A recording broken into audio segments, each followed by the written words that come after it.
السلام علیکم کاشتکار بھائیو، ساوی کی جانب سے میں آپ کو خوش آمدید کہتا ہوں۔ شروع کرنے سے پہلے پلیز اگر ہمارے کوئی ساتھی کامنٹ کر کے بتا سکیں کہ میری آواز واضح اور کلیئر سنائی دے رہی ہے۔ ایوب صاحب ہمارے ساتھ آن لائن ہے۔ ایوب صاحب اگر آپ بتا سکیں کہ میری آواز جو ہے وہ کلیئر نظر آ رہی ہے اور سنائی دے رہی ہے آپ کو۔ عامر رضا چودھری صاحب، thank you very much for joining, بہت شکریہ آپ کا۔ جی تھینک یو ویری مچ جی، آئی تھنک آواز میری ٹھیک ہے۔ کاشتکار بھائیو، آج سے ہم ساوی سویرا کا آغاز کر رہے ہیں۔ ساوی سویرا ایک ایسا پروگرام جس کی مدد سے ہم کپاس کے کاشتکاروں کو جدید تحقیق پر مبنی معلومات اور جدید تحقیق سے متعلق کپاس کو کاشت کرنے کا طریقہ کار کے بارے میں بتائیں گے۔ کاشتکار بھائیو، جیسا کہ آپ سب جانتے ہیں کہ کپاس کی کاشت کا موسم جو ہے وہ تقریباً اپریل کے آغاز سے، اپریل کے پہلے ہفتے سے شروع ہو جاتا ہے، لیکن اس سال کچھ موسمیاتی تبدیلیوں کی وجہ سے مارچ کے مہینے میں، خاص طور پر مارچ کے آخری 2 ہفتوں میں درجہ حرارت کافی زیادہ بڑھ گیا، اور اس درجہ حرارت کے بڑھنے کے باعث جنوبی پنجاب اور زیریں سندھ میں گندم کی فصل معمول کی نسبت جلدی پک کر تیار ہو گئی۔ اب یہی وجہ ہے کہ کپاس کی کاشت کو دوسرے ہفتے کی بجائے کچھ علاقوں میں اپریل کے پہلے ہفتے میں کر لیا گیا۔ خاص طور پہ اگر ہم سندھ، بالائی سندھ کی بات کریں جس میں گھوٹکی اور دادو اور اس طرح کے اضلاع جو ہیں وہ شامل ہیں، اور اسی طرح رحیم یار خان، بہاولپور کے اضلاع میں اپریل کے پہلے ہفتے میں کپاس کی کاشت کر دی گئی۔ تو اس وقت جب ہم یہ پروگرام کر رہے ہیں، بہت سارے علاقوں میں بوائی جو ہے وہ مکمل ہو گئی ہے، تو ہم بوائی کے اوپر تو اتنا فوکس نہیں کریں گے، ہم اس سے اگلے سٹیپس کے اوپر جائیں گے انشاءاللہ۔ لیکن اس سے پہلے اگر ہم پروڈکشن ٹیکنالوجی یا اس کے جو پیداواری طریقہ کار ہے کپاس کا، ہم اس کے اوپر بات کریں، اس سے پہلے میں کاشتکار بھائیوں کو تھوڑا ایک بتانا چاہوں گا کہ کپاس جو ہے وہ ہمارے ملک کے لیے کتنی اہم ہے، یا کپاس کو کاشت کرنا، کپاس کے زیر کاشتہ رقبے کو بڑھانا ہمارے ملک کی معیشت کے لیے کیسے امپورٹنٹ ہے، کس طریقے سے اہم ہے۔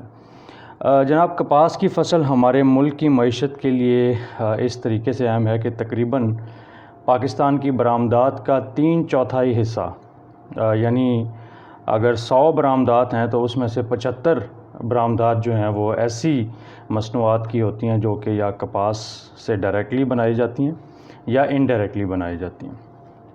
تو برآمدات، جیسے آپ سب جانتے ہیں کہ کسی بھی ملک کی جو آمدن ہے، جو ریونیو ہے، یا کسی بھی ملک کا جو منافع ہے، وہ برآمدات کے اوپر ہوتا ہے کہ جو چیزیں آپ اپنے ملک سے بنا کر باہر بھیجتے ہیں۔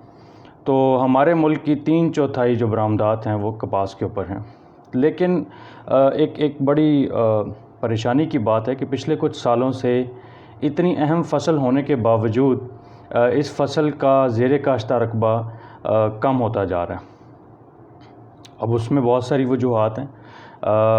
کچھ لوگ کہتے ہیں جی کہ کپاس جو ہے وہ منافع نہیں دیتی، کچھ کاشتکار بھائی کہتے ہیں کہ کپاس کے اوپر کیڑے اور بیماریاں اتنے آ جاتی ہیں کہ اس کا خرچہ آمدن سے جو ہے وہ بڑھ جاتا ہے۔ ڈیفینیٹلی یہ ایک بڑی یقینی بات ہے کہ کسی بھی کام میں اگر آپ کو منافع نہیں ہوگا اور خرچہ بڑھ جائے گا تو آپ کی کوشش یہی ہوگی کہ آپ اس کو چھوڑ دیں اور کسی ایسے کام کی طرف جائیں جو کہ آپ کو زیادہ منافع دیتا ہے۔ میرے خیال میں اور بہت سے محقق اور ریسرچ کے ادارے اور ہمارے جو ٹیکسٹائل انڈسٹری ہے ان کا بھی یہی اوپینین اور یہی جو ہے وہ سجیشن ہے کہ اگر ہم کپاس کی پیداواری ٹیکنالوجی، جس میں بیج سے لے کر بیج تک کا مکمل سفر شامل ہے، اس کے اوپر فوکس کریں اور ان حساس مواقع کے اوپر جب کپاس کے پودے کو زیادہ نگہداشت کی ضرورت ہوتی ہے اور اس وقت زیادہ خیال رکھنا چاہیے اس کا، ان کو فوکس کریں، اور IPM یا انٹیگریٹڈ پیسٹ مینجمنٹ کو ذہن میں رکھتے ہوئے جتنے بھی کیڑے اور بیماریاں حملہ آور ہوتے ہیں کپاس کی فصل پر، ان کی بہتر مینجمنٹ کی جائے تو یہ ایک کپاس کی فصل جو ہے ایک بہت ہی اچھی اور نقد آور فصل ہے اور بہت اچھا منافع جو ہے وہ دے سکتی ہے۔ ہوتا کچھ یوں ہے کہ سب سے پہلے تو جب زمیندار جو ہے وہ کپاس کی کاشت کا ارادہ کرتا ہے تو کپاس کی کاشت کا ارادہ کرتے وقت جو پہلا سٹیپ یا پہلا قدم اس نے رکھنا ہوتا ہے وہ ہے بیج کی سلیکشن، کہ کون سا بیج کا انتخاب، کون سا بیج اس نے جو ہے وہ اپنے علاقے کے مطابق گرو کرنا ہے یا وہاں پہ لگانا ہے۔ تو بہت سے ذمہ دار اس پہلے سٹیپ کے اوپر ہی غلطی کر بیٹھتے ہیں اور اپنی آب و ہوا اور اپنے علاقے کے مطابق زمین کے مطابق، زمین کی ساخت کے مطابق بیج کا انتخاب کرنے میں ہی غلطی کر بیٹھتے ہیں، اور جس کی وجہ سے مطلوبہ پیداوار کے ہدف کو حاصل کرنا بہت مشکل ہو جاتا ہے۔ تو آج کے پروگرام میں ہم آپ کو کچھ ورائٹیز کے بارے میں اور کچھ بیجوں کے بارے میں بھی بتائیں گے کہ کس طریقے سے وہ آپ کے لیے آپ کے علاقے کے لیے موزوں ہیں۔ اس کے علاوہ اس وقت میں آپ کو بتاتا چلوں کہ کیونکہ جیسے میں نے پہلے عرض کیا کہ بوائی تو مکمل ہو چکی ہے، لیکن بوائی کے بعد ایک بڑا امپورٹنٹ سٹیپ ہے جس کے بارے میں بتانا ذمہ داروں کو بہت ضروری ہے، اور وہ یہ ہے کہ بوائی کے بعد جب فصل کا اگاؤ ہو جاتا ہے تو فصل کے اگاؤ کے بعد پلانٹ پاپولیشن مینٹین کرنا، اگر اردو میں ذمہ دار بھائیوں کے لیے بتاؤں تو مطلوبہ پودوں کی تعداد حاصل کرنا کسی بھی کھیت میں، وہ ایک بہت امپورٹنٹ اور بہت اہم مرحلہ ہے۔ اب وہ مطلوبہ تعداد کیسے حاصل کی جائے بہت ضروری سوال ہے، اور اس کو کیسے ماپا جائے یہ بھی ایک بہت اچھا سوال ہے کہ ایک کھیت کے اندر اگر آپ نے بوائی کر لی ہے اور بوائی کرنے کے بعد آپ یہ جاننا چاہتے ہیں کہ وہاں پر اس کھیت کے اندر 1 ایکڑ میں کتنے پودے ہیں، تو اس کی سب سے پہلے تو آپ کو یہ پتہ ہونا چاہیے کہ وہ کیسے ناپ کیسے سکتے ہیں آپ، کیونکہ پورے کھیت میں پودے گننا یہ پریکٹیکلی پاسبل نہیں ہے، عملی طور پہ اس کو نہیں کیا جا سکتا۔ تو کیا طریقہ ایسا ہو سکتا ہے کہ جس کے ذریعے آپ وہ مطلوبہ پودوں کی تعداد جو ہے وہ پوری کر سکیں؟ تو اور اس میں اگر اس مطلوبہ پودوں کی تعداد سے زیادہ پودے ہیں تو آپ چھدرائی کریں گے، اور اگر مطلوبہ پودوں کی تعداد سے کم پودے ہیں تو آپ اس میں ناغے پور کریں گے۔ اب یہ دونوں جو سٹیپس ہیں، چھدرائی کرنا اور ناغے پور کرنا، یہ بوائی کے بعد بہت ہی اہمیت کے حامل ہیں، کیونکہ جب آپ کی پودے جو ہیں وہ نکل آتے ہیں، جرمینیشن ہو جاتی ہے، اگر پودوں کی تعداد بہت زیادہ ہو تو پھر کیا ہوگا کہ ہر پودا دوسرے پودے کے ساتھ کمپٹیشن میں آ کر، مقابلے میں آ کر کھاد اور جو زمین کے اندر سے نیوٹرینٹس ہیں، پانی ہے، کھاد، پانی، یہ تمام اس میں ایک دوسرے کے خلاف پودے جو ہیں وہ مقابلے میں آ جائیں گے، جس کے باعث کیا ہوگا کہ کوئی بھی پودا صحت مند نہیں ہو سکے گا اور پیداوار جو ہے وہ متاثر ہوگی۔ تو اس لیے ضروری ہے کہ ہم جو ہے وہ اس کو ذہن میں رکھیں، اس عمل کو، کہ ہم نے بیج کے اگاؤ کے بعد چھدرائی یا ناغے پور کرنے۔ اب سب سے پہلے تو ہم بات کر لیتے ہیں کہ شرح بیج کیا رکھا جاتا ہے اور کس بیسس پہ رکھا جاتا ہے۔ زیادہ تر یہ ہوتا ہے کہ ذمہ دار بھائی جو ہے وہ اگر بر اترا ہوا بیج ہے تو وہ کوئی تقریباً 6 کلو پر ایکڑ کے قریب ڈالا جاتا ہے، اور اگر بردار بیج ہے جس کے اوپر سے بر نہیں اترا ہوا، زیادہ تر آج کل بر اترا ہوا بیج آتا ہے کیونکہ پرائیویٹ کمپنیز جو ہیں وہ کپاس کا بیج جو ہے زیادہ تر اس کو بور اتار کر اور ٹریٹ کر کے پیکنگ کرتے ہیں، تو پیکیجنگ کے اندر یا پیکٹ کے اندر جو بیج آتا ہے وہ موسٹلی زیادہ تر جو ہے وہ بور اترا ہوا آتا ہے۔ تو یہ جو 6 یا 8 کلو گرام یا 10 کلو گرام کی جو مقدار ہے، اس کو سلیکٹ کرنے کا طریقہ کار یہ ہے کہ سب سے پہلے آپ بیج کا اگاؤ دیکھیں کہ بیج کی جرمینیشن پرسنٹیج یا اگاؤ کتنا ہے، اور بیج کا اگاؤ دیکھنے کے لیے بڑا آسان طریقہ ہے، آپ 100 بیج کے دانے لیں اور ان بیج کے دانوں کو کسی نمدار کپڑے کے اوپر یا کسی پٹسن کی بوری کے اوپر رکھ دیں، اور 100 بیجوں کے 4 نمونے جو ہے وہ آپ نے لینے ہیں، اور پھر ان کو اوپر سے ایک اور بوری سے یا ایک اور کپڑے سے ڈھانپ دیں، اس کو وقتاً فوقتاً پانی دیں، پانی کا ترونکا کریں اس کے اوپر، اور پانی کا ترونکا کرنے کے بعد تقریباً 24 سے 48 گھنٹے کے بعد آپ اس کو دیکھیں اور اس میں سے گنیں کہ ان 400 بیجوں میں سے کتنے بیج جو ہیں وہ اگائے ہیں، یا ان کا جو ایمبریو ہے وہ نکل آیا ہے، جس کو کہتے ہیں زمینداروں کی زبان میں اس کو کہتے ہیں انگوری مارنا۔ تو اس میں سے دیکھیں کہ کتنے 400 میں سے کتنے بیج جو ہیں وہ انگوری مار گئے ہیں۔ تو وہ آپ کے پاس ایک اوسط نکل آئے گی کہ یہ آپ کا جو بیج جو آپ جس کی بوائی کرنے جا رہے ہیں اس کا اگاؤ کتنا ہے۔ اگر تو اگاؤ جو ہے وہ 75% یا اس سے زیادہ ہو تو پھر آپ نے 6 کلو گرام جو ہے وہ بیج بر اترا ہوا استعمال کرنا ہے۔ اگر آپ کے بیج کا اگاؤ 75% سے کم ہے، 60% ہے، 50% ہے، تو پھر آپ نے جو شرح بیج رکھنی ہے، جو بیج کی مقدار رکھنی ہے فی ایکڑ، وہ 8 کلو گرام رکھنی ہے۔ تو یہ بہت ضروری سٹیپ ہے ذمہ دار بھائیوں۔ بیج کے انتخاب کے بعد جب آپ نے ورائٹی سلیکٹ کر لی اپنے علاقے کے مطابق، اپنی آب و ہوا کے مطابق اور اپنی زمین کی ساخت کے مطابق، تو اس کے بعد سب سے پہلا سٹیپ یہ ہے کہ آپ یہ دیکھیں کہ آپ نے جو جس بیج کا انتخاب کیا وہ بیج اس کا پوٹینشل کیا ہے، اس میں سے کتنے بیج ہیں جو گرو کریں گے، جرمینیٹ کریں گے، اور کتنے ایسے ہیں جو نہیں کریں گے۔ تو یہ بہت ضروری ہے۔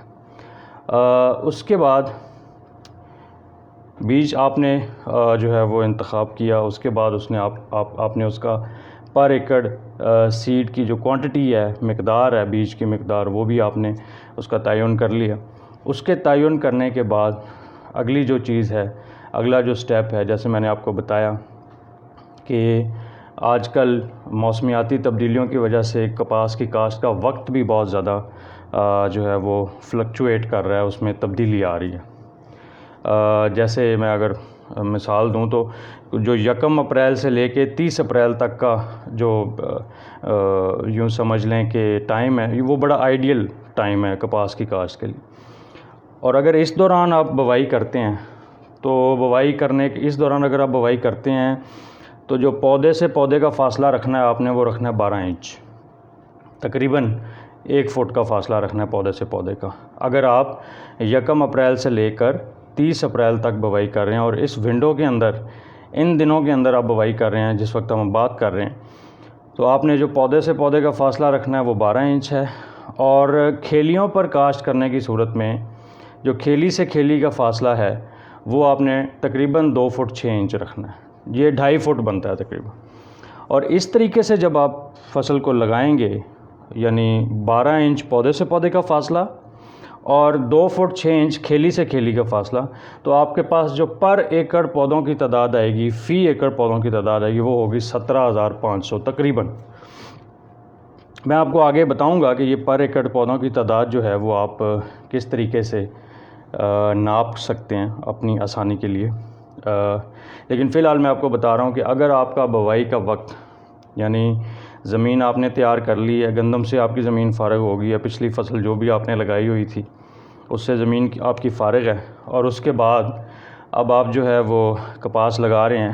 کپاس لگانے کے لیے آپ کے پاس جو آئیڈیل ٹائم ہے وہ 1 اپریل سے لے کر 30 اپریل تک ہے۔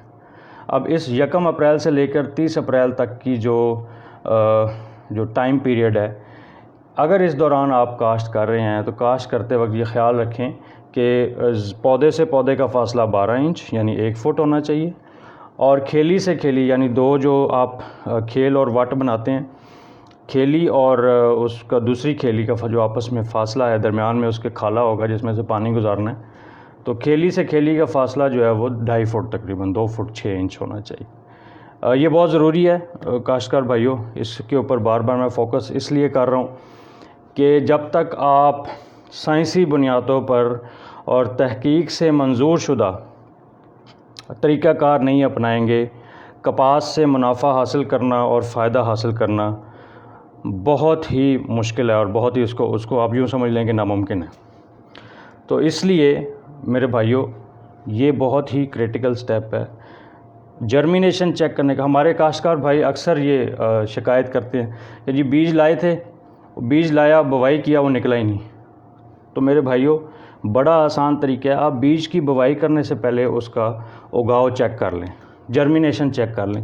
جیسے میں نے بتایا کہ آپ 100 بیج کے نمونے لیں، ان کو رکھیں، بوری کے اوپر رکھیں, کسی تولیے کے اوپر رکھ لیں, کسی ململ کے کپڑے کے اوپر رکھ لیں, اور پھر اس کے اوپر آپ پانی کا ترونکا کر دیں.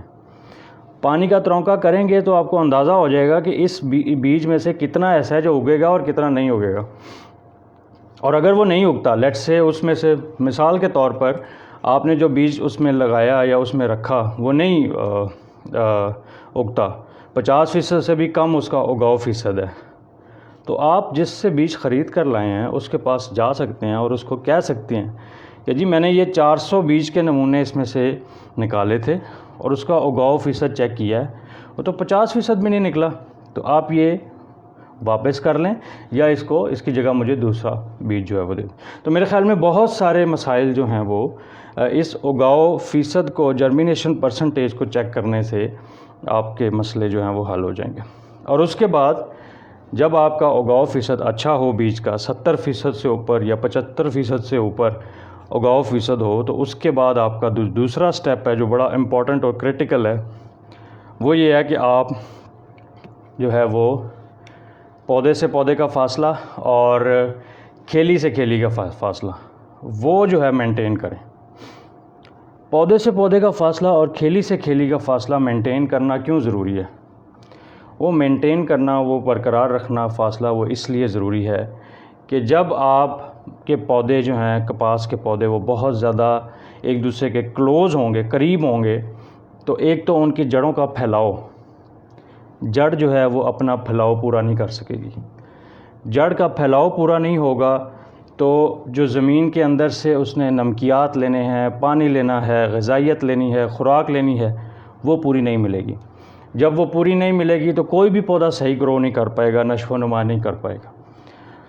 کپاس کے پودے کے بارے میں اکثر ذمہ دار بھائی بھی اور جو مختلف ہمارے تحقیقی اداروں کے سائنسدان ہیں وہ کہتے ہیں کہ جتنا یہ زمین سے باہر ہوتا ہے اتنا ہی زمین کے نیچے ہوتا ہے, یعنی اس کی جڑ بہت لمبی جاتی ہے نیچے. اسی لیے کہا جاتا ہے کہ کپاس کی کاشت سے پہلے جو ہے وہ راجہ ہل چلانا چاہیے.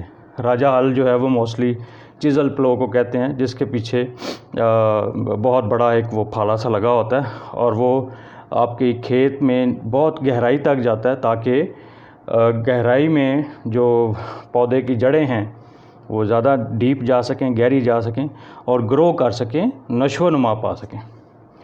تو ذمہ دار بھائیو یہ بہت ضروری چیز ہے, مطلب اس کو آپ نے پراپر جگہ دینی ہے ایک پودے کو جس میں وہ اگ سکے, گرو کر سکے, نشو و نما پا سکے, اس کی جڑیں نشو و نما پا سکیں. جب تک جڑیں مضبوط نہیں ہوں گی اس کے اوپر جو پودا ہے وہ صحت مند نہیں ہوگا, کیونکہ جڑوں نے زمین سے پانی حاصل کرنا ہے, جڑوں نے زمین سے نمکیات حاصل کرنے ہیں. جو ڈی اے پی آپ ڈال رہے ہیں, جو آپ پوٹاش ڈال رہے ہیں معاف کیجیے گا, جو آپ نائٹروجن ڈال رہے ہیں, سلفیٹ ڈال رہے ہیں, کوئی کھاد ڈال رہے ہیں, وہ پودے نے جڑوں سے حاصل کرنی ہے. اگر اس کی جڑیں مضبوط نہیں ہوں گی, گہری نہیں ہوں گی, تو وہ پودا جو ہے وہ نشو و نما نہیں کر پائے گا. اسی طریقے سے کاشتکار بھائیوں یہ بہت ضروری ہے کہ آپ پودے سے پودے کا فاصلہ 12 انچ اور کھیلی سے کھیلی کا فاصلہ 2 فٹ 6 انچ یعنی 2.5 انچ رکھیں. تو یہ اس صورت میں ہے جب آپ 1 اپریل سے لے کر 30 اپریل تک کاشت کر رہے ہوں. آپ کی جو کاشت کرنے کا ٹائم ہے, وقت ہے, وہ 1 اپریل سے لے کر 30 اپریل تک ہو. اگر آپ لیٹ ہو گئے ہیں, مثال کے طور پر ابھی بہت سارے علاقوں میں جو سائی وال, پاک پتن اور آگے ٹوبا ٹیک سنگھ اور چیچا وطنی کا علاقہ ہے, وہاں پر جو گندم کی فصل ہے وہ کھڑی ہے کھیتوں میں, اور یہ تقریباً کوئی صاف ہوتے ہوتے اور زمین خالی ہوتے ہوتے یہ مئی تک چلا جائے گا. تو ایسے علاقے جن میں جو بوائی کا موسم ہے یا جو بوائی کا وقت ہے وہ 1 مئی سے لے کر 31 مئی ہے, وہاں پر آپ نے جو پودے سے پودے کا فاصلہ رکھنا ہے وہ کم رکھنا ہے. وہ آپ نے 12 انچ کی بجائے 6 سے 9 انچ رکھنا ہے, اور کھیلی سے کھیلی کا فاصلہ اتنا ہی ہے, وہ 2.5 فٹ ہی رہے گا. اچھا, اب تھوڑا سا میں آپ کو سمجھا دیتا ہوں کہ دیر ہونے کی صورت میں یا بوائی میں لیٹ بوائی, دیر سے بوائی کرنے کی صورت میں آپ نے کم فاصلہ کیوں رکھنا ہے؟ وہ کم فاصلہ آپ نے اس لیے رکھنا ہے تاکہ آپ کو مطلوبہ پودوں کی تعداد جو ہے وہ فی ایکڑ میں وہ زیادہ حاصل ہو. جیسے میں نے آپ کو پہلے بتایا کہ 1 اپریل سے 30 اپریل تک اگر آپ 12 انچ پودے سے پودے کا فاصلہ رکھتے ہیں اور 2.5 انچ کھیلی سے کھیلی کا فاصلہ رکھتے ہیں تو آپ کو جو مطلوبہ پودوں کی تعداد ہے فی ایکڑ وہ 17,500 ملتی ہے، یعنی 1 ایکڑ میں تقریباً 18,000 پودے ہوں گے۔ دوسری صورت میں جب آپ لیٹ ہو جاتے ہیں اور آپ کی جو بوائی کا وقت ہے وہ مئی سے لے کر 31 مئی تک ہے، 1 مئی سے 31 مئی تک ہے، اس صورت میں جب آپ 6 سے 9 انچ پودے سے پودے کا فاصلہ رکھیں گے تو آپ کے پاس تقریباً 23 سے 25,000 یا 30,000 پودے آئیں گے۔ اب مطلوبہ تعداد تو 17 یا 18,000 چاہیے آپ کو، لیکن 23-25,000 لینے کا مقصد یہ ہے کہ جب آپ لیٹ ہو جائیں گے تو جرمینیشن پرسنٹیج کم ہو جائے گی۔ اگر آپ 10 بیج لگاتے ہیں تو 10 میں سے ہو سکتا ہے صرف 5 گرو کریں موسم کی شدت کی وجہ سے، گرمی زیادہ ہو چکی ہوگی، اور بہت زیادہ گرمی میں پھر کپاس کا بیج جو ہے وہ جرمینیٹ کرنے میں اس کو مسئلہ ہوتا ہے۔ زمین کا جو ٹیمپریچر ہے، جو انڈر گراؤنڈ ٹیمپریچر ہے زمین کے نیچے کا، وہ بڑھ جاتا ہے مئی میں، اور اس کی وجہ سے آپ کو 100 میں سے شاید 50 یا 60 پودے جرمینیٹ کرتے ہوئے نظر آئے۔ تو اس لیے اگر آپ کا ٹائم پیریڈ یا سوئنگ کی جو بوائی کا وقت ہے وہ مئی سے 31 مئی چلا جائے تو اس میں پھر آپ نے جو پودوں کی تعداد ہے یا پودوں کے درمیان فاصلہ ہے وہ کم کر دینا ہے، 6 سے 9 انچ کر دینا۔ تو یہ کاشتکار بھائیوں، طریقہ کاشت میں موسٹ امپورٹنٹ یا سب سے زیادہ اہم چیز یہ ہے کہ آپ پودے سے پودے کا فاصلہ کیا رکھتے ہیں اور کھیلی سے کھیلی کا فاصلہ کیا رکھتے ہیں، اور اس کے ذریعے آپ کے پاس فی ایکڑ پودوں کی تعداد کیا آتی ہے۔ یہاں تک ابھی جو ہمارے ساتھ کاشتکار بھائی آن لائن ہیں، اگر کوئی سوال پوچھنا چاہے تو ضرور پوچھیں جی، کامنٹ کیجئے۔ یہاں پر ہمارے ٹیم ممبر ہیں نسیم صاحب، انہوں نے ایک واٹس ایپ نمبر بھی شیئر کیا کامنٹ میں، تو اگر آپ کا کوئی سوال آپ اگر واٹس ایپ کے اوپر آسانی سمجھتے ہیں میسج ٹائپ کرنے میں تو آپ واٹس ایپ پہ بھی اس ساری ڈسکشن سے متعلق سوال پوچھ سکتے ہیں۔ تو آپ کا کوئی بھی سوال ہو اس سے ریلیونٹ، اس ساری ڈسکشن سے متعلق، تو آپ ضرور پوچھیے۔ تو کاشتکار بھائیو، یہ یہاں تک کی جو ڈسکشن ہم نے کی اس میں ہم نے 2 میجر پوائنٹس جو ہیں وہ دو بڑے پوائنٹ جو کہ کپاس کی کاشت میں بڑے کلیدی کردار جو ہے وہ ادا کرتے ہیں۔ ایک بیج کا انتخاب، بیج کے انتخاب کے بعد جو دوسری بڑی امپورٹنٹ چیز ہے وہ بیج کا اگاؤ۔ آپ نے بیج کا انتخاب کر لیا اپنے علاقے کے حساب سے، اپنی آب و ہوا کے حساب سے، لیکن اگر اس کا بیج کا اگاؤ چیک نہیں کیا تو آپ کسی پہ الزام نہیں لگا سکتے کہ یہ بیج ٹھیک ہے یا غلط ہے۔ تو بیج کا اگاؤ چیک کرنا بہت ضروری ہے۔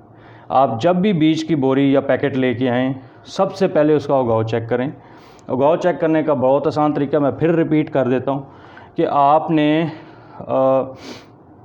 آپ نے بیج کو بوری کے اوپر یا تولیے کے اوپر یا کسی نمدار کپڑے کے اوپر، ململ کے کپڑے ہر گھر میں موجود ہیں، آپ اس کے اوپر 100 بیج کے 4 جگہ پہ ڈھیریاں لگا دیں، اور ڈھیری لگانے کے بعد اس کو پھر کور کر دیں اوپر سے کسی ململ کے کپڑے سے، تولیے سے یا پٹسن کی بوری سے، اور کور کرنے کے بعد اس کو تقریباً کوئی ہر گھنٹے یا 2 گھنٹے بعد پانی کا اس کے اوپر تروکا کریں، اس کو نم رکھیں۔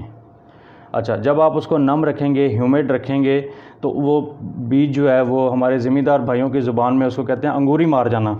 بیج جو ہے وہ انگوری مار جائے گا، اس میں سے چھوٹے چھوٹے ننھے پودے نکل آئیں گے۔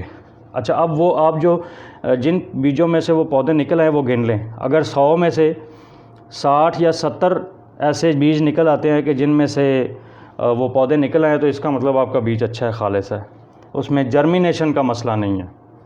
ٹھیک ہے جی، تو 60، 70 یا 80% اگاؤ اگر ہوتا ہے تو دیٹ مینس کہ آپ نے بیج کی جو کوالٹی ہے جرمینیشن کے حساب سے، اگاؤ کے حساب سے وہ چیک کر لی ہے۔ اب اس میں اگاؤ کا مسئلہ نہیں ہے، آپ یہ شکایت نہیں کر سکتے کہ یہ اگتا نہیں ہے۔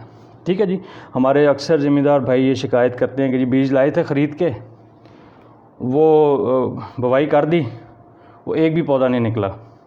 اس میں بہت سارے مسائل ہو سکتے ہیں، لیکن اگر آپ اس سے پہلے، اس کی بوائی کرنے سے پہلے اس آسان سے طریقے، دیسی طریقے سے اس کو چیک کر لیں تو آپ کم از کم یہ جو اگاؤ والا مسئلہ ہے اس سے آپ کی جان جو ہے وہ چھوٹ سکتی ہے۔ اور اگر مثال کے طور پہ اس وقت آپ کو پتہ لگتا ہے یہ تو 100 میں سے 30 بیج بھی نہیں نکلے یا 40 بھی نہیں نکلے، 50 تک قابل قبول ہے، لیکن اگر 40 بیج بھی نہیں نکلے تو آپ فوری طور پہ ڈیلر کے پاس جائیں اور ڈیلر حضرات سے کہیں کہ یہ میں نے چیک کیا ہے بوائی سے پہلے، میں نے اس کی اپنی جرمینیشن اس کے اوپر چیک کی ہے، وہ تو 40 بیج بھی آپ کے نہیں نکلے ہیں، تو میں اس کو کیسے لگاؤں اپنے وہ کھیت میں؟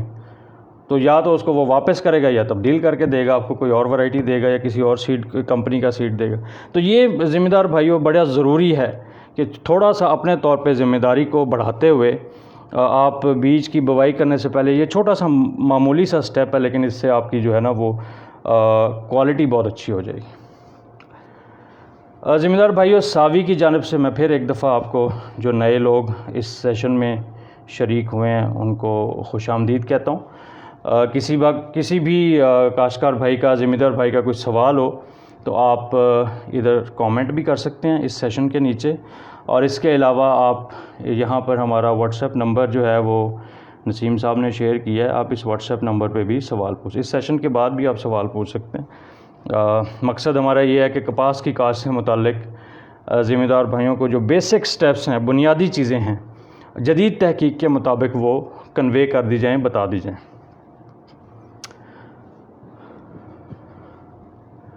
اچھا، اس کے علاوہ اگلا سٹیپ پہ ہم چلتے ہیں۔ ہم نے جرمینیشن چیک کر لی، ہم نے یہ بھی دیکھ لیا کہ مطلوبہ پودوں کی تعداد جو ہے وہ کیسے حاصل کی جا سکتی ہے، اور پودے سے پودے کا فاصلہ سٹینڈرڈ کیا ہونا چاہیے، ٹھیک ہے نا جی، یہ ہم نے دیکھ لیا۔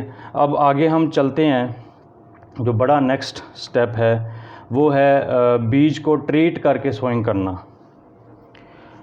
دیکھیں جی، سب سے بڑا مسئلہ کپاس کے اندر، یا جو سب سے زیادہ خرچے کا باعث ہے، وہ ہے بیماریاں اور کیڑے۔ ہمارے ذمہ دار بھائی جو ہیں وہ یہی ان کا کپاس سے یہی شکایت ہے، اور وہ کپاس سے مکئی کی طرف یا گنے کی طرف یا باقی فصلوں کی طرف صرف اس وجہ سے جاتے ہیں کہ کپاس کی فصل جو ہے وہ خرچہ بہت مانگتی ہے۔ اچھا، وہ خرچہ کیوں مانگتی ہے؟ وجہ یہ ہے کہ سب سے پہلے تو اس کے اوپر جو کیڑے ہیں مختلف سٹیجز کے اوپر، پہلے چھوٹا پودا ہوتا ہے، اس کے اوپر اور طرح کے کیڑے آتے ہیں، پھر جب اس کے پھل پھول نکل آتے ہیں تو اور طرح کے کیڑے آتے ہیں، ٹینڈے کے سٹیج پہ جب ٹینڈا بننا شروع ہو جاتا ہے تو اور طرح کے کیڑے آتے ہیں۔ تو یہ ایک بڑا ہی حساس پودا ہے کپاس کا، جس کو زیادہ تگ و دو اور کیئر کی ضرورت ہوتی ہے۔ تو اس میں بڑا بیسک سٹیپ جو کہ شاید بہت سارے ذمہ دار بھائی جو ہے وہ فالو نہیں کرتے یا بھول جاتے ہیں، وہ یہ ہے کہ آپ جب بیج کی بوائی کریں تو بیج کی بوائی کرنے سے پہلے اس کو زہر آلود کریں، ٹھیک ہے جی۔ اچھا، اب وہ دو طرح کی چیزیں ہیں جس سے آپ نے زہر آلود کرنا ہے، دو طرح کے زہر ہونے چاہیے، ایک تو پھپھوندی کش اور دوسرا جو ہے وہ کیڑوں سے بچاؤ کا۔ پھپھوندی کش جو ہے وہ اس لیے ضروری ہے کہ جب آپ زمین میں اس کی بوائی کریں گے تو زمین میں مختلف جو پھپھوندیاں ہیں ان کے سپورز ہوتے ہیں، چھوٹے چھوٹے ذرات ہوتے ہیں۔ اگر آپ پھپھوندی کش زہر نہیں لگائیں گے تو زمین کے اندر جاتے ساتھ جو آپ کا بیج ہے وہ ضائع ہو سکتا ہے اور وہ گل جائے گا۔ یہ بھی ایک بہت بڑی وجہ ہوتی ہے بیج کے اگاؤ نہ ہونے کی۔ تو اس لیے پھپھوندی کش زہر لگانا بہت ضروری ہے۔ مارکیٹس میں آپ کو بازار سے جو بھی اچھا کوالٹی کا معیاری پھپھوندی کش زہر ملے اس کو لے کر اس سے آپ بیج کو جو ہے وہ ٹریٹ کریں، اس کو زہر آلود کریں۔ زیادہ تر جو ہے وہ ایک ہی کیمیکل استعمال ہوتا ہے، اس کو تھائیوفینیٹ میتھائل کہتے ہیں۔ تو اس کے علاوہ بھی اگر کوئی اچھا کیمیکل آپ کو کسی کمپنی کا ملتا ہے تو آپ ضرور اس کو یوز کریں، استعمال کریں۔ اور اس کو استعمال کرنے کا طریقہ یہ ہے کہ آپ نے کسی بڑے برتن میں بیج کو لینا ہے، بیج کو پہلے گیلا کرنا ہے۔ اچھا، ایک اور چیز بڑی ضروری مجھے یاد آ گئی اس مرحلے پر، کہ آپ جب کسی بھی فصل کے بیج کو پانی میں بھگوتے ہیں تو بہت سارا بیج پانی کے اوپر تیر جاتا ہے۔ کسی برتن میں، بالٹی میں یا کسی ٹب میں بیج کو جب بھگوتے ہیں تو بہت سارا بیج جو ہے وہ اوپر تیرنا شروع کر دیتا ہے۔ وہ جو تیرتا ہوا بیج ہے وہ ناقص بیج ہوتا ہے، اس کا وزن کم ہوتا ہے، اس کے اندر غذائیت کم ہوتی ہے، جس کی وجہ سے وہ اوپر آ جاتا ہے۔ تو یہ سٹیپ بھی ضرور کر لینا چاہیے بوائی سے پہلے، تاکہ آپ بہت سارا جو ناقص بیج ہے وہ پہلے ہی اٹھا کے باہر کر دیں اور وہ آپ کو کھیت کے اندر جرمینیشن میں اور صحت مند پودے دینے میں مسائل جو ہے نا وہ نہ وہاں پہ آپ کو آئیں۔ تو تو اس لیے وہ اس کو بھگوئیں. سب سے پہلے تو بیج کو بھگونا ہے. بھگونے کے بعد جو ناقص بیج ہے جو اوپر تیر کے آ جائے گا اس کو اٹھا کے آپ نے پھینک دینا ہے. اس کو نہیں، اس کی بوائی نہیں کرنی. جو بھیگا ہوا بیج ہے، گیلا بیج ہے، اس کو آپ الگ نکال لیں. اس کے اوپر آپ پھپھوندی کش زہر جو ہے وہ لگائیں. اس کے اوپر اس کو اچھی طرح ملیں ہاتھوں سے. ہاتھوں کے اوپر کوئی دستانے یا پلاسٹک کی کچھ کور وغیرہ چڑھا کے، اور پھر اس کو آپ اس طریقے سے بیج کو زہر کے ساتھ ملیں. مل کے اس کو ایک الگ شیٹ کے اوپر دھوپ میں سوکھنے کے لیے چھوڑ دیں. تقریباً 5 سے 7 گھنٹے وہ بیج لے گا سوکھنے میں. تو اس کو سوکھنے کے لیے کسی تھیلے کے اوپر یا کسی پولیتھین شیٹ کے اوپر جو ہے وہ ڈال کر، اور اس کو اس زہر کو سوکھنے دیں تاکہ وہ زہر جو ہے وہ بیج کو کے ساتھ بالکل چپک جائے. کچھ ذمہ دار بھائی ایسے بھی کرتے ہیں کہ بیج کو پانی کے شیرے میں، چینی کے شیرے میں ڈال دیتے ہیں، اور چینی کے شیرے میں ڈالنے کے بعد اس کے اوپر زہر چڑھاتے ہیں. اس سے یہ ہوتا ہے کہ وہ زہر جو ہے وہ چپکی رہتی ہے بیج کے ساتھ. یہ بھی ایک اچھا سٹیپ ہے. وہ زیادہ دیر تک وہاں بیج کے ساتھ زہر جو ہے وہ موجود رہتی ہے. زہریں 2 طرح کی آپ نے استعمال کرنی ہیں. ایک جو ہے وہ آپ کو پھپھوندی کے خلاف، اور ایک رس چوسنے والے کیڑے جو کہ چھوٹے پودوں کے اوپر بہت جلدی آتے ہیں. جب چھوٹا ہوتا ہے کپاس کا پودا تو وہ کیونکہ اس کے اندر قوت مدافعت کم ہوتی ہے، جیسے انسان کا بچہ ہے یا جانور کا بچہ ہے، جب وہ چھوٹا ہوتا ہے وہ زیادہ بیمار ہوتا ہے اور زیادہ اس کو کیئر کی ضرورت ہوتی. تو جب چھوٹا پودا ہوتا ہے کپاس کا تو اس کے اوپر رس چوسنے والے کیڑوں کا حملہ بہت جلدی ہوتا ہے اور بہت شدت سے ہوتا ہے. اس کو کنٹرول کرنے کے لیے ضروری ہے کہ آپ کچھ جو رس چوسنے والے کیڑوں کے خلاف مؤثر زہر ہیں، کوالٹی معیاری زہریں ہیں، وہ اس میں سے کوئی ایک زہر استعمال کریں. اس کے ساتھ بیج کو ملا کر اور بیج کو کوٹ کر کے، بیج کو ٹریٹ کر کے، پھر آپ اس کی وہ کریں، بوائی کریں. یہ بہت ضروری سٹیپ ہے کاشتکار بھائیو. یہ بہت ہی ضروری سٹیپ ہے. زمین کے اندر جب نیا پودا نکلتا ہے تو جو ہے وہ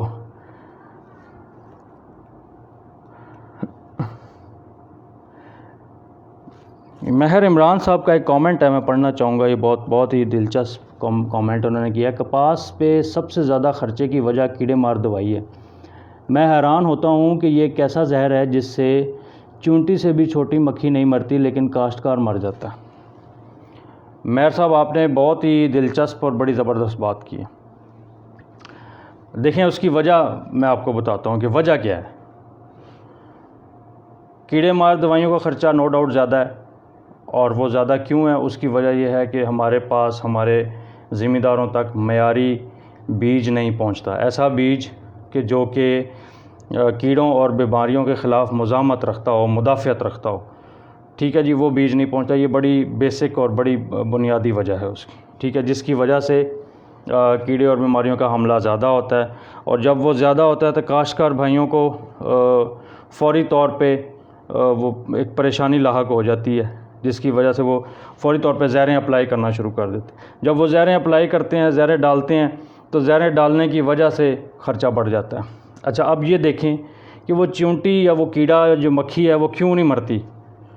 ٹھیک ہے جی، وہ اس لیے نہیں مرتی میرے بھائی کہ آپ کو یاد ہوگا کہ بہت سال پہلے، 20 سے 30 سال پہلے، ایک اینٹی بائیوٹک تھی جس کو پینسلین کہتے تھے. ہمارے بچپن میں مجھے تو یاد ہے کہ میں وہ پینسلین سیرپ جو ہے وہ پیتا رہا ہوں. جب بھی گلا خراب ہوتا تھا، بخار ہوتا تھا، والدین جو ہے وہ پینسلین سیرپ بازار سے لاتے تھے، 1 آدھ چمچ دیتے تھے، ہم ٹھیک ہو جاتے تھے. آج میرے بچے جو ہیں وہ پینسلین سیرپ سے ٹھیک ہی نہیں ہوتے. پینسلین سیرپ اب بازار میں ملتا ہی نہیں ہے. وجہ کیا ہے؟ وجہ یہ ہے کہ جو ہمارے جسم کے اندر جو جراثیمیں تھے یا جو جراثیم تھے، جو وہ اس بیماری کے خلاف، وہ اس پینسلین کو اب دوائی سمجھتے ہی نہیں ہیں. ٹھیک ہے جی، وہ ان کے لیے خوراک بن گئی ہے. یہی سیم رول اپلائی ہوتا ہے ہمارے کپاس کے کیڑوں کے اوپر. ہم نے کپاس کے کیڑوں کے اوپر اتنی زہریں اپلائی کی، اتنی دوائیاں، اتنی سپرے، کہ بالکل جو ہے وہ جو کیڑا ہے اس نے وہ دوائی کو اپنی خوراک سمجھ لیا. اس کو وہ یہ لگتا ہی نہیں ہے کہ یہ کوئی زہر ہے. تو اس لیے میرے بھائی یہ بہت ضروری ہے کہ کوئی بھی زہر جب آپ اپلائی کریں تو سب سے پہلے یہ دیکھیں کہ یہ زہر کس کیڑے کے خلاف ہے. ٹھیک ہے, سارے کیڑوں کے اوپر ایک جیسی زہریں اپلائی نہیں ہو سکتی, سب سے پہلی بنیادی چیز. دوسرے نمبر پر ہر کیڑے کا اپنا ایک لائف سائیکل ہے, ایک اپنا اس کا طریقہ کار ہے نقصان کرنے کا. اس نقصان کرنے کے طریقہ کار کو دیکھ کر آپ زہر اپلائی کرتے ہیں. اور ہر سیزن میں آپ نے ایک جیسی زہریں اپلائی نہیں کرنی ہوتی, کیونکہ وجہ یہ ہے کہ جب آپ ہر سال ایک جیسی زہریں اپلائی کریں گے, ایک ہی کمپنی کی زہر استعمال کریں گے, تو وہ کیڑا اس کے خلاف مزاحمت اس میں آ جائے گی, ریزسٹنس آ جائے گی. اس کو ہم سائنسی زبان میں ریزسٹنس کہتے ہیں, اردو میں اس کو مزاحمت کہتے ہیں, کہ وہ کیڑا جو ہے اس کے اندر یہ ایبلٹی آ جائے گی, اللہ تعالیٰ اس کو یہ طاقت دے دے گا کہ وہ اس کے زہر کے خلاف اس کو کچھ نہیں ہوگا 1 سال کے بعد. تو بار بار ایک طرح کی زہریں اسپرے کرنے سے بھی کیڑا جو ہے وہ اس کے اندر قوت مدافعت یا مزاحمت جو ہے وہ آ جاتی. تو مہر صاحب, امید ہے کہ میں نے آپ کا جو خدشہ ہے یا جو آپ کا کمنٹ ہے اس کا بڑے اچھے طریقے سے جواب دے دیا ہوگا. اس میں اور بھی بہت سارے معاملات ہیں. ہم اصل میں وہ کہتے ہیں نا کہ جب آپ کو بخار ہو یا آپ کو طبیعت خراب ہو تو کئی دفعہ گھر میں آپ قہوہ شہوہ بنائیں, وہ پئیں, وہ ٹھیک ہو جائے گا. لیکن ہم کیا کرتے ہیں کہ ہم جب بخار ہوتا ہے تو سب سے پہلے جا کے ڈاکٹر سے ہائی آگمنٹن یا کوئی اس طرح کی اینٹی بائیوٹک لیتے ہیں. اس سے کیا ہوتا ہے کہ وہ قہوے والی سٹیج نکل جاتی ہے, قہوہ پھر ہمارے اوپر اثر نہیں کرتا. تو کپاس کے کیڑوں میں بھی ایسے ہی معاملات ہیں. ہم نے کپاس کا کیڑا جب بھی دیکھتے ہیں, یہ ذمہ دار بھائی معذرت کے ساتھ, جب بھی وہ کپاس کا کوئی کیڑا دیکھتے ہیں فوراً ڈیلر کے پاس جاتے ہیں, ڈیلر کو کہتے ہیں جی اچھی سی دوائی دے دو کوئی. وہ جب اچھی سی دوائی جا کے اسپرے کرتے ہیں تو وہ کیڑا جو ہے وہ اب اس سے نیچے کنٹرول ہی نہیں ہوتا. ٹھیک ہے جی. ورنہ بہت سے ایسے طریقے ہیں جو ہم آئندہ آنے والے پروگرام میں بتائیں گے کہ آپ اپنے گھر میں اسپرے بنا سکتے ہیں. ٹھیک ہے جی. اور بہت ہی کم پیسوں میں اور کم لاگت میں اسپرے بنا سکتے ہیں. تو انشاءاللہ آئندہ آنے والے پروگرامز میں ہمارے ساتھ جڑے رہیے. مہر صاحب بہت شکریہ, آپ نے کامنٹ کیا اور بڑا اچھا لگا. مہر صاحب نے شرکت کی آج کے پروگرام میں, عامر رضا چودھری صاحب نے کی, آپ کے شکر گزار ہیں ہم. ایوب خاور صاحب آپ کا بہت شکریہ, اور اللہ دیتا صاحب آپ کا بہت شکریہ, آپ نے تو کامنٹ بھی بہت سارے کیے ہیں, جزاک اللہ جی, بہت شکریہ آپ کا. عامر رضا چودھری صاحب, اللہ دیتا صاحب, اور اس کے علاوہ ہمارے ساتھ جڑے رہے ہیں, میں ذرا کامنٹ دیکھ رہا ہوں, کامنٹ کے نیچے مہر صاحب ہیں جی, مہر صاحب آپ کا بہت شکریہ, اور بہت شکریہ جی. خالد صاحب آپ کا بھی بہت بہت شکریہ. ذیشان صاحب, نسیم صاحب آپ کا بہت شکریہ. اس پروگرام کا ایک ہی مقصد ہے جناب, کپاس جو کسی زمانے میں ہمارے لیے چاندی کا ریشہ ہوتی تھی اور اس کی مدد سے ہمارا ملک معیشت میں بہت آگے گیا, بہت پیسہ کمایا ہمارے ملک نے کپاس سے, اس کو واپس چاندی کا ریشہ بنانا ہے. اور اس چاندی کا ریشہ بنانے میں ساوی کا حصہ, ساوی کا کردار یہی ہے کہ ہم آپ کو جو بنیادی چیزیں ہیں, نہ ہم نے آپ کو کوئی کیمیکل بتانا ہے, نہ پیسٹیسائڈ بتانا ہے, نہ کھادیں بتانی ہیں, ہم نے آپ کو کپاس کی کاشت کے بنیادی طریقہ کار بتانا ہے, اور بنیادی طریقہ کار کے ذریعے کس طریقے سے آپ فی ایکڑ زیادہ سے زیادہ پیداوار حاصل کر سکتے ہیں. کوئی سائنس نہیں, کوئی نئی چیز نہیں, بنیادی چیزیں جو ہم بھول رہے ہیں, جو ہم شاید کسی وجہ سے بھول گئے ہیں یا ہمیں دوبارہ یاد کرانے کی ضرورت ہے. تو اس پروگرام کے ذریعے انشاءاللہ ڈیلی روزانہ صبح 9 بجے میں آپ کے ساتھ حاضر ہوں گا. اور کسی نے اب اگلے پروگرام میں کل انشاءاللہ ہم طریقہ کاشت کی بات کریں گے, جس میں ڈرل کے ذریعے کاشت ہے, اور اس کے علاوہ پٹڑیوں پر کاشت ہے, اس کی بات کریں گے. ساتھ ہم جو ہے وہ چھدرائی اور جڑی بوٹیوں کی بات کریں گے. جڑی بوٹیاں جو ہیں وہ بڑی نقصان دیتی ہیں کپاس کی فصل کو. تو کل انشاءاللہ جو ہم انشاءاللہ العزیز جڑی بوٹیوں اور طریقہ کاشت کے اوپر بات کریں گے. ہمارے ساتھ رہنے کا بہت شکریہ مہر صاحب. جناب ضرور بالکل فالو کریں, انشاءاللہ آپ سے بات ہوتی رہے گی. اور ہمارے تمام جو اس کے ساتھ ساتھ میں ایک اور چیز آپ کو بتاتا چلوں, ہمارا یوٹیوب چینل ہے جی. یوٹیوب چینل کے اوپر کپاس کی تمام بنیادی چیزیں جو ہیں وہ اس کی ویڈیوز موجود ہیں. آپ اس یوٹیوب چینل پہ بھی جائیں, ساوی کے نام سے ہی ہے. آپ یوٹیوب کے سرچ میں لکھیں گے SAWIE اور ساوی ٹائپ کریں گے تو وہ چینل جو ہے وہ کھل جائے گا. اس کی ویڈیوز دیکھیں آپ. ہمارے پلے اسٹور پہ موبائل ایپ ہے, ایپ کو ڈاؤن لوڈ کریں, بالکل فری ہے, کوئی پیسے نہیں ہے. تو اس کو بھی انسٹال کریں, اس میں دیکھیں اگر کوئی کسی قسم کی آپ کو ہیلپ چاہیے تو میں کسی ایک دن انشاءاللہ کوئی ایک دن ہم ایپ کے اوپر بھی رکھیں گے کہ ایپ کو استعمال کر کے آپ زیادہ سے زیادہ انفارمیشن یا زیادہ سے زیادہ ہدایات جو ہیں وہ کیسے لے سکتے ہیں. سو ایک دفعہ پھر جناب مظہر عمر انصاری صاحب ہمارے ساتھ تھے, آپ کا بہت شکریہ جی, گڈ انفارمیشن, آپ کا شکریہ, آپ نے یہ انفارمیشن لی اور ہم تو یہ اس کو ایک صدقہ جاریہ کے طور پر اور ایک اللہ سے جزا کی تگ و دو میں ہم یہ کر رہے ہیں, اور ہماری یہ خواہش ہے کہ جو کپاس کبھی ہمارے لیے چاندی کا ریشہ ہوتی تھی وہ دوبارہ چاندی کا ریشہ بن جائے اور اس کو ہم اسی لیول پہ لے جائیں جس لیول پہ کبھی کسی زمانے میں ہوتی تھی. مجھے یاد ہے ہم جب ٹوبہ ٹیک سنگھ جاتے تھے یا چیچا وطنی جاتے تھے تو ہمیں کھالوں کے کنارے اور نہروں کے کنارے پر وہ پھٹی کے جو ہے وہ بڑے بڑے ڈھیر ملتے تھے. تو آج کل جو ٹوبہ ٹیک سنگھ, چیچا وطنی, پاک پتن جو ہے وہ بالکل خالی ہو گیا کپاس سے. تو ہم یہ چاہیں گے انشاءاللہ کہ یہ جو کپاس ہے یہ اپنا کھویا ہوا مقام واپس حاصل کرے.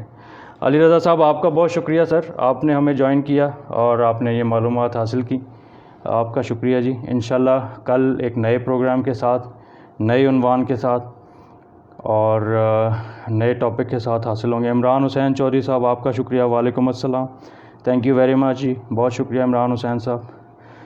تو انشاءاللہ کل میں آپ سے اجازت چاہوں گا, امید ہے بہت سارے لوگ اور بھی جوائن کرنا چاہتے ہیں اور کامنٹ کر رہے ہیں, لیکن وقت کی کمی کی وجہ سے میں اب آپ سے اجازت چاہوں گا.